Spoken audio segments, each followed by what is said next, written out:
Hi hello അസ്സാം വലൈക്കും എല്ലാവർക്കും എൻ്റെ പുതിയ വീഡിയോയിലേക്ക് സ്വാഗതം. ഇന്നിതാ ഒരു നല്ല നെയ്പത്തലിൻ്റെ റെസിപ്പി ആയിട്ടാണ് വന്നത്. അപ്പോൾ ബാക്കി വന്ന് ചോറ് കൊണ്ടാണ് ഈ ഒരു നെയ്പത്തൽ ഉണ്ടാക്കിയത്. പെർഫെക്റ്റായിട്ട് നമുക്ക് ഉണ്ടാക്കാൻ പറ്റും. നല്ല ടേസ്റ്റാണ്, നല്ല കർമുറ പോലെ ആ ഒരു ക്രിസ്പിയും ഒക്കെ ഉണ്ട്. അപ്പോൾ ഇത് എങ്ങനെ ഉണ്ടാക്കുന്നതെന്ന് നോക്കാം. അപ്പോൾ ഇവിടെ രണ്ട് ടൈപ്പുള്ള നെയ്പത്തലാണ് ഉണ്ടാക്കുന്നത്. അരിപ്പൊടി കൊണ്ടും പിന്നെ ഗോതമ്പ് പൊടിയും കൊണ്ട് ഉണ്ടാക്കിയിട്ടുണ്ട്. അപ്പോൾ ഇത് എങ്ങനെ ഉണ്ടാക്കുന്നതെന്ന് നോക്കാം. വീഡിയോയിലേക്ക് കിടക്കാം. നമുക്കിതിനായിട്ട് ആവശ്യം ചോറാണ്. ബാക്കി വന്ന് ചോറ് കൊണ്ടാണ് ഇത് ഉണ്ടാക്കുന്നത്. അപ്പോൾ നെയ്ച്ചോറ് വെച്ചിട്ട് ബാക്കി വന്ന് ചോറാണിത്. ഇത് നമ്മൾ തലേദിവസം 2 ദിവസം മുന്നേ ഒക്കെ ഉണ്ടാക്കി ഫ്രിഡ്ജിൽ വെച്ച് കഴിഞ്ഞാൽ അതുകൊണ്ട് ഉണ്ടാക്കാൻ പെർഫെക്റ്റായിട്ട് പറ്റുന്നത് തന്നെയാണ്. ചൂടോട് കൂടിയിട്ടുണ്ടാക്കിയ ബാക്കി വന്ന് അങ്ങനെ പറ്റില്ല. നമ്മൾ ഫ്രിഡ്ജിൽ വെച്ച് 2 ദിവസം കഴിഞ്ഞിട്ട് എടുക്കുകയാണെങ്കിൽ ഇത് നല്ല രീതിയിൽ ഉണ്ടാക്കാൻ പറ്റും. അപ്പോൾ ഇവിടെ ഇതാ ഞാൻ 2 കപ്പോളം എടുത്തിട്ടുണ്ട്. അത് ഇതുപോലെ നന്നായിട്ടൊന്ന് ചെറുതായിട്ട് ഒന്ന് പൊടിച്ചെടുക്കുന്ന പോലെ ചെയ്യുക. അപ്പോൾ നല്ലോണം ഫൈനായിട്ട് അരയ്ക്കുന്ന പോലെ ചെയ്യാൻ പാടില്ല. ഒരു തരി ഉള്ള ആ ഒരു രീതിയിലാണ് നമുക്ക് വേണ്ടത്. അപ്പം നമ്മൾ എടുത്തു വെച്ച് ചോറൊക്കെ ഇതുപോലെ പൊടിച്ചെടുത്തതിന് ശേഷം ഒരു വലിയ പാത്രത്തിലേക്ക് മാറ്റി കൊടുത്തു. ഇനി നമുക്ക് വേണ്ടത് തേങ്ങയാണ്. 1/4 കപ്പിലും കുറച്ച് കൂടുതൽ തേങ്ങ എടുത്തിട്ടുണ്ട്. പിന്നെ ഇതിലേക്ക് ഒരു ചെറിയ പീസ് സവാളയും 1/2 ടീസ്പൂണോളം ചെറിയ ജീരകവും ഇട്ട് കുറച്ച് വെള്ളം ഒഴിച്ച് ഒന്ന് നന്നായിട്ടൊന്ന് അരച്ചെടുക്കാം. ഈ അരച്ചെടുത്തത് നമുക്ക് ഇതേ തേങ്ങ ചോറിൻ്റെ ഒന്നിച്ച് ഇട്ട് കൊടുക്കാം. അപ്പോൾ തേങ്ങ അരക്കുന്ന സമയത്ത് 1/4 കപ്പ് വെള്ളം ഒഴിച്ചിട്ടാണ് ഇത് അരച്ചെടുത്തിട്ടുള്ളത്. അപ്പോൾ അതും ഇതിലേക്ക് ചോറിലേക്ക് ഇട്ട് കൊടുക്കാം നമുക്ക്. ഇനി നമ്മൾക്ക് ഇതിലേക്ക് ഇടേണ്ടത് അരിപ്പൊടിയാണ്. നമ്മൾ സാധാ പത്തിരി പൊടിയൊക്കെ ഉണ്ടാക്കുന്ന അതേ അരിപ്പൊടി ഇട്ട് കൊടുത്തിട്ടുണ്ട്. അപ്പോൾ ഇത് 1 കപ്പ് എടുത്തിട്ടുണ്ട്. അത് ഇട്ട് ഒന്ന് ജസ്റ്റ് ഒന്ന് മിക്സാക്കി എടുക്കുക. ഇനി നമ്മൾക്ക് ഇതിൽ ഉപ്പ് ചേർക്കണം. നമ്മൾ ചോറിൽ നല്ല ഉപ്പ് ഉണ്ടായതുകൊണ്ട് തന്നെ ഈ ഒരു സമയത്താണ് നമുക്ക് ഉപ്പ് ചേർക്കേണ്ടത്. അപ്പോൾ നമ്മൾ പൊടിയെല്ലാം ഇട്ട് നന്നായിട്ടൊന്ന് മിക്സാക്കിയ ശേഷം നമുക്കിതിലേക്ക് പാകത്തിനുള്ള ഉപ്പ് ചേർത്ത് കൊടുക്കാം. ഉപ്പ് ചേർത്തതിന് ശേഷം കൈ കൊണ്ട് നന്നായിട്ടൊന്ന് മിക്സാക്കി എടുക്കണം. നമ്മൾ ഈ ഒരു ചോറിൽ ഉപ്പിട്ടത് കൊണ്ട് നമ്മളിത് മിക്സാക്കിയ ശേഷം ഒന്ന് ജസ്റ്റ് ഒന്ന് നാവിൻ്റെ തുമ്പിൽ വെച്ച് നോക്കുക നമുക്ക് പാകത്തിന് ഉപ്പുണ്ടോ എന്നുള്ളത്. പിന്നെ ഇതിലേക്ക് ഞാൻ വെള്ളം കൂടി ചേർക്കുന്നുണ്ട്. നമ്മൾ ആദ്യം കുറച്ച് വെള്ളത്തിലാണ് മിക്സാക്കി എടുത്തത്. അപ്പോൾ ഇനി 1/2 കപ്പോളം വെള്ളം ഒഴിച്ചിട്ടാണ് ഞാൻ വീണ്ടും മിക്സാക്കി എടുക്കുന്നത്. ഇനി എല്ലാം കൂടി നന്നായിട്ടൊന്ന് മിക്സാക്കി എടുക്കുക. അപ്പോൾ ഇത് നമ്മൾ നെയ്ച്ചോറ് വെച്ച അരി കൊണ്ടാണ് ഉണ്ടാക്കുന്നത്. സാധാ ചോറുണ്ട് ആ ഒരു അരിയല്ല.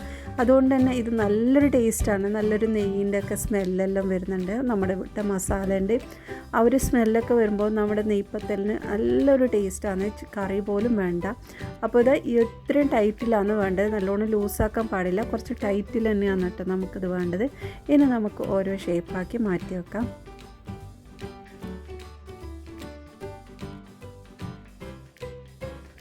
അപ്പോൾ ഇതാ ഓരോ ബോൾസാക്കി മാറ്റി വെച്ചിട്ടുണ്ട്. ഇനി നമുക്കിത് പരത്തിയെടുക്കാം. അപ്പോൾ പരത്തിയെടുക്കുന്നത് 2 രീതിയിൽ നമുക്ക് പരത്തിയെടുക്കാം. ഇതുപോലെ ഒരു പാത്രത്തിൻ്റെ മുകളിൽ ഷീറ്റ് വെച്ച് അതിലിത് പാത്രം കൊണ്ട് വേറൊരു പാത്രം കൊണ്ട് ജസ്റ്റ് ഒന്ന് അമർത്തി കഴിഞ്ഞാൽ നല്ലൊരു ഷേപ്പായിട്ട് കിട്ടും. ഇങ്ങനെയും വേണമെങ്കിൽ ഇങ്ങനെയും പരത്താം.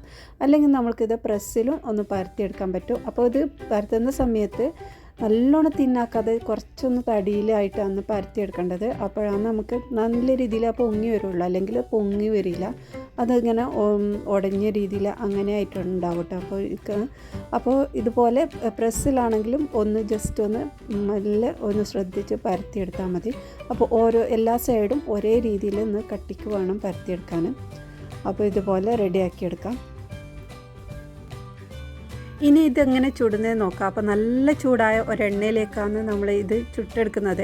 ചൂട് കുറഞ്ഞാലും നമുക്ക് ഇതുപോലെ പൊങ്ങി വരില്ല കേട്ടോ. അപ്പോൾ അത് ശ്രദ്ധിക്കണം. നല്ല ചൂടായ എണ്ണയിലോട്ട് ഇതുപോലെ ഇട്ടതിന് ശേഷം അത് തനിയെ ഇതാ പൊങ്ങി വന്നിട്ടുണ്ട്. പിന്നെ പൊങ്ങാത്ത സൈഡ് ഉണ്ടെങ്കിൽ ജസ്റ്റ് ഒന്ന് സ്പൂണോട് തട്ടി കൊടുത്താൽ തന്നെ അവിടെയും പൊങ്ങിയിട്ടുണ്ടാവും.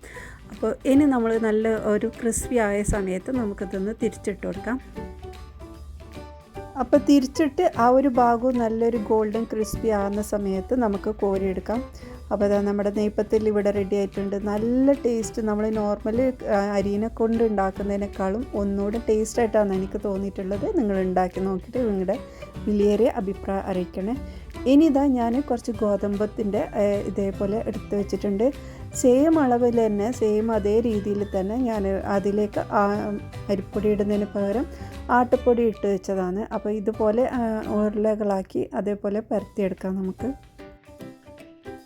അപ്പോൾ ഇത് ആട്ട കൊണ്ടുണ്ടാക്കിയത് നമുക്ക് ഇതേപോലെ പ്രസ്സിലൊന്ന് ജസ്റ്റ് ഒന്ന് പരത്തിയെടുത്തതിന് ശേഷം നമുക്ക് എണ്ണയിൽ ഇട്ട് കൊടുക്കാം. അപ്പോൾ നല്ലോണം തിന്നാക്കാതെ കുറച്ച് തടിയിൽ തന്നെ ഇതും പരത്തിയെടുക്കുന്നുണ്ടത്. ഇനി നല്ല ചൂടായ എണ്ണയിലേക്ക് ഇട്ട് നമുക്ക് നല്ല പൊരിച്ചെടുക്കാം. അപ്പോൾ ഇതൊന്ന് പൊങ്ങിയില്ലെങ്കിൽ ജസ്റ്റ് ഒന്ന് സ്പൂണോടൊന്ന് തട്ടിക്കൊടുത്താൽ തന്നെ മതി കേട്ടോ. അപ്പോൾ അത് ഇതുപോലെ പൊങ്ങി വന്നിട്ടുണ്ട്. ഇനി മറ്റേ സൈഡും നല്ല ഗോൾഡൻ കളറാവുന്നവരെ പൊരിച്ചെടുക്കാം. നല്ല ക്രിസ്പി ആയിട്ടുള്ള ഒരു നെയ്പത്തൽ തന്നെയാണ് കേട്ടോ.